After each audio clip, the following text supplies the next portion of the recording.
안녕하세요. 이민아입니다. 여러분들은 문수산 하면 뭐가 생각나시나요?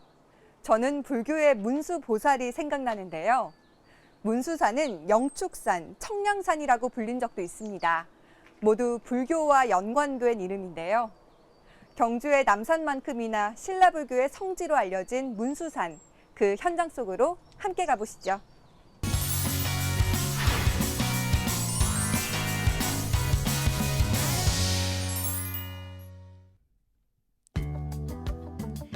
신라 천년, 만국의 하늘 품은 절터가 있다고 해서 남암산을 찾았습니다. 와, 생각보다 산이 엄청 깊어요, 선생님. 그렇죠. 나무가 이제 온갖 나무가 다 있어요. 뭐 떼죽나무도 보이고 뭐 여러 가지 나무가 보이네요. 호젓한 오솔길이 운치를 더하는데요. 곳곳에 간절한 염원을 담은 돌탑들이 보였습니다.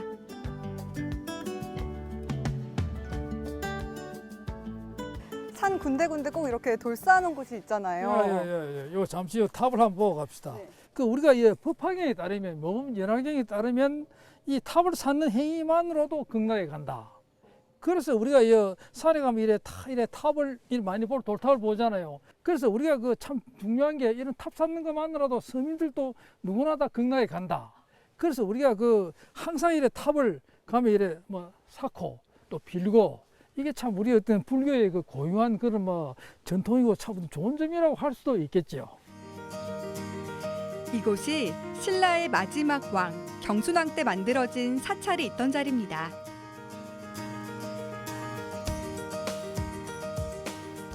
되게 독특해요, 이곳은요. 그렇죠. 여기 뭐 보다 이거 터가 이래 넓지 가운데 넓고 엄청 넓다. 여기 이제 뭐 기와 쪽이 너무 많이 떨어져 있는데 기와도 군데군데 기와장이 되게 많이 떨어져 예, 있어요. 한번 보세요. 이런 건 어때요? 요런 게가 신라기와입니다. 제가 여러 군 발굴 현장을 가봤지만 기와가 붉잖아요. 붉어요. 요런 거는 옛날에 탁 전형적인 신라 때 기와라고 그러죠. 그렇다면 신라 시대 어떤 절이 있었던 건데요? 김씨남이라고 그래요. 김씨남. 우리 역사 자료에는 김씨남이라고 그러고 지금은 성불사라고 그러는데 그 옛날에 그 김씨남이라는 절은 신라 때 이제 이게 이제 그 신라 경순왕의 그 아들, 막내 아들이라고 그래요. 상유사에 따르면 그분이 이제 여기 와가지고 그 수도를 하고 여기서 이제 말년을 보냈다고 그래요. 그래서 원래 이제 그분은 원래 이제 그 신라가 망하고 난 다음에 이제 해인사로 들어갔죠. 해인사로 들어가시고 그 다음에 법수사라고 또 그 조선은 성주에 있습니다. 거기 수도를 여러 군데 하시다가 결국 말년에 여기 이제 이게 이제 문수산 남암산에 그 오셔가지고 이게 왜냐면 그 이 산이 이제 영축산이라 그러지 않습니까? 그 신라 때는 아주 중요한 불적입니다. 불교 유적이. 상당히 중요한 산이니까 결국은 그분도 수구초심이라고 그러죠. 막 고향에 돌아와서 죽고 싶다. 그래서 가까운 이 절에 와서 마지막 여생을 보내고 아마 이 절에서 막 별세를 하시고 아마 그 흔적이 아마 이 산 주변에 어디 그 묘라든지 뭐 그런 부도가 있을 것 같습니다.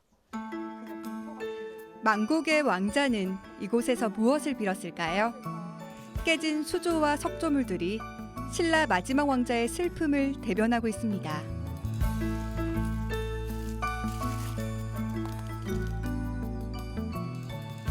그러면 그걸 어떻게 알 수 있어요? 그러니까 그게 이제 문헌학적으로는 이제 기록이 한 네 가지 있어요. 첫째는 삼국사기, 그리고 삼국유사, 그 다음에 이제 여지도서, 그리고 울산 읍지 이래 나와요.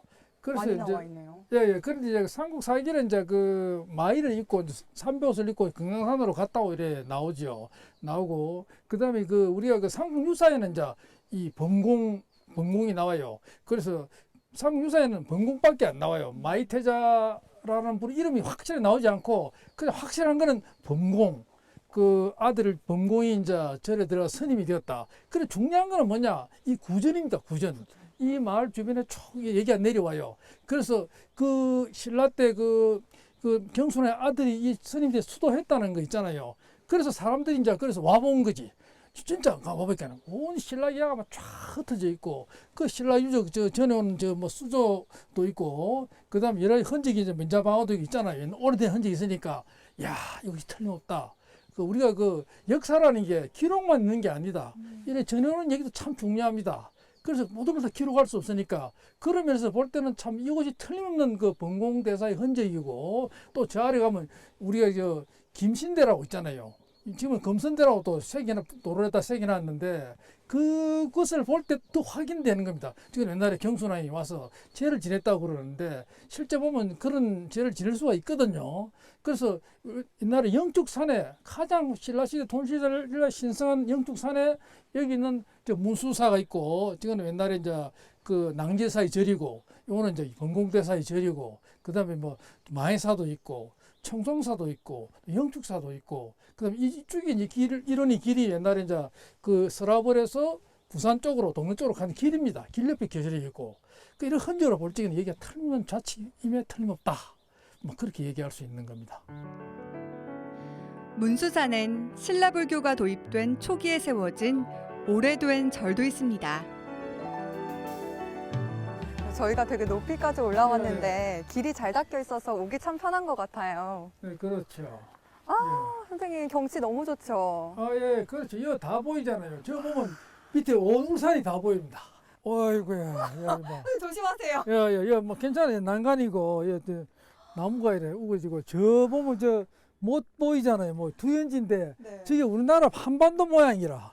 자, 이렇게 가까이 가서 정말 그렇게 보이는데요? 예, 보이죠. 네. 여 이제 여 남암산 보이고, 저쪽 너머로 이제 보이는 게 이제 대운산도 보이고, 쫙 보시면 이제 울산 저 시가지, 그다음에 저 멀리 이제 방언진도 보이고. 문수산에 오니까 영험한 기운이 느껴지는 게 보통인 곳이 아니다라는 생각이 들거든요. 예, 그렇죠. 뭐 상당히 뭐 우리 불교사적으로 대단히 중요한 곳입니다. 우리나라에서 어쩌면 가장 중요한 곳이라고 해도 과언이 아닐 정도로 대단히 이제 중요한 곳이죠.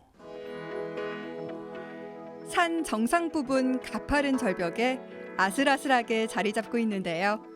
1500여 년의 세월이 흘렀습니다.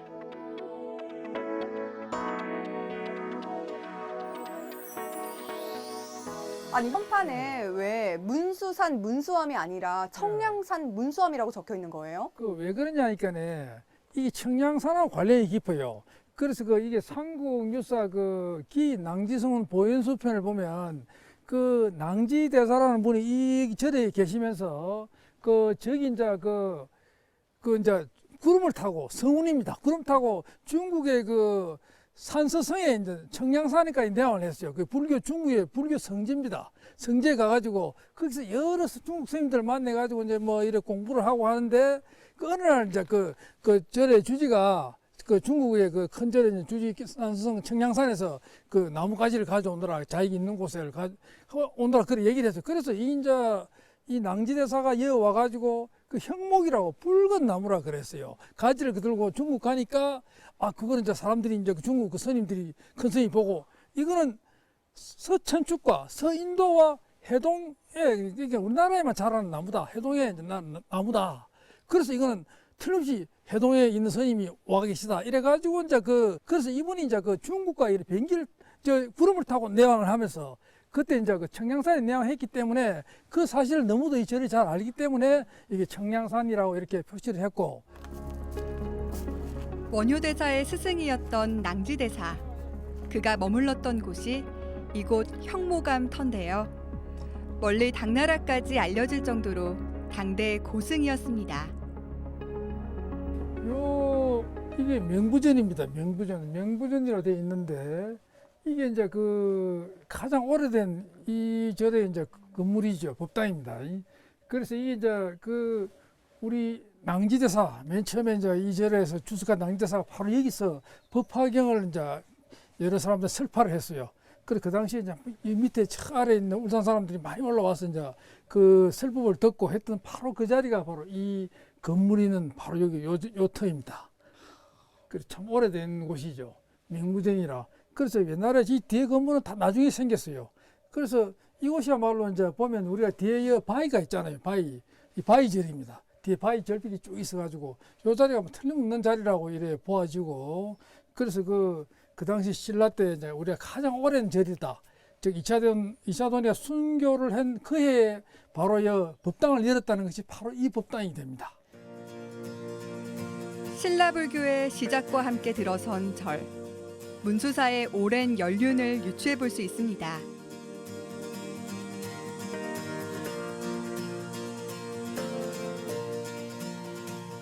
지난번에 이제 우리 이제 성남사 갔다 왔잖아요. 선종 제일 사찰.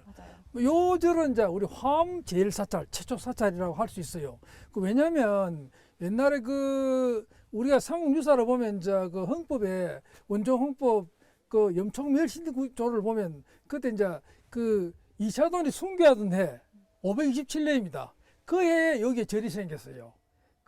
절이 이제 그거는 이제 낭지 대사가 여기에 이제 법 도장을 열었다. 그 해에 열었다. 이미 명시가 돼 있거든요. 그래서 낭지 대사가 여기서 이제 절을 열어가지고 법화경을 강의를 했어요. 법화경을 강의를 하니까 세상 사람들이 들으러 왔고, 그 중에는 이제 원효대사, 치통대사, 이런 유명한 쟁경 스님도 낭지대사의 설법을 들으러 와서 공부를 했다. 그런 기록이 있기 때문에 그렇습니다. 그분이 어떤 분이신데요? 그분은 낭지대사는 이제 삼국유사 여러 분 나옵니다. 그분이 참 제일 먼저 나오는 스님이고, 우리가 문수산이라 그러잖아요. 이 문수보살이 누구냐? 그분이 바로 낭지대사일 수 있어요. 왜 그러냐면 보살이라는 거는 이제 이래 아주 돌을 닦아서 부처님이 가까운 경제 이런 사람을 말합니다. 그래서 낭지대사 그분이 자체가 이제 문수보살일 수가 있는데, 이분은 이제 그 당시에 자관 가장 여러 제자를 거느리고 또 많이 알고, 그래서 초장가문이라면 안지사심론을 이제 원효대사 쓰는데 항상 도움말을 주고 지도를 했습니다. 문수사 뒤로는 거대한 절벽이 등을 바치고 있습니다. 바로 바위절이라는 역사 기록의 증거물인데요. 이곳에서 낭지대사는 법화경을 설파하며 중생을 구제했습니다. 바위가 되게 신기하게 생겼는데 이 바위엔 어떤 이야기가 담겨 있나요? 그래, 이 바위가 이제 우리가 이제 바위절이라는데 유래된 게 바로 큰 바위입니다. 바위가 참 이 셀 종류도 굉장히 단단하고 맞아요. 튼튼하지요. 또 이 바위에는 또 부처님이 한 분 또 계시는데, 이분이 이제 전하는 말로 낭지대사 모습이라고 그래요. 낭지 선생님 모습이라고. 그리고 이 절에 이제 전해오죠. 아주 코도 이제 풍화가 되고 굉장히 옷이 이제 전부 다 무너졌습니다만, 그래도 어떤 이 절을 지키는 혼이 느껴진다고 이렇게 말할 수가 있죠. 세월의 흔적이 느껴지는 만큼 이 절이 그만큼 오래됐다는 의미가 되는 것 같은데요. 이곳 문수사는 울산에서 어떤 의미가 있는 곳인가요? 그렇죠. 이제 우리가 다 문수산이 울산에서 다 바라보이잖아요. 원양에서도 보이고, 저기 이제 이쪽 지역에서도 보이고, 쭉 바닷가에 다 보이는 곳입니다. 바다에서도 산이 잘 보여요. 그래서 이제 우리 울산 사람들이 이제 어디에 있든 간에 마음의 간절함을 담아서 빌던 산. 그래서 우리의 신앙 가운데 있던 산, 전통 신앙 불교로서, 그래서 우리가 지금 잘 보존해가지고 우리 후차손 만대 후손까지 물려주고 이 불교 자체도 잘 좀 보존이 되기를 바랍니다. 문수산, 영축산, 청량산으로 불렸던 곳. 우린 신라불교의 성지를 오랫동안 잊고 살았습니다.